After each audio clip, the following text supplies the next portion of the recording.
Cherry, তুই রাতের বেলা ব্যা করে উঠোস কে? আমার কি ঘুম ডিস্টার্ব হয় না?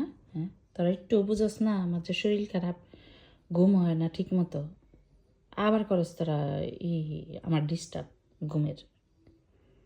খাস না লস না সময় মতো, ও সময় মতো রাতে 3টা বাজে ব্যা করে উঠবি খাওয়ার জন্য। রাত 3টা বাজে কে কোনো দিন খাবার খায় রে? হ্যাঁ, বুঝোস না? নিজেরা তো দিন হইলে খালি আরামে ঘুমাসস। আমি তো কাজই করন লাগে, আমার ঘুমে থেকে তো ঠিকই আমার সময় মতো সকালবেলা উঠে যাওয়া লাগে।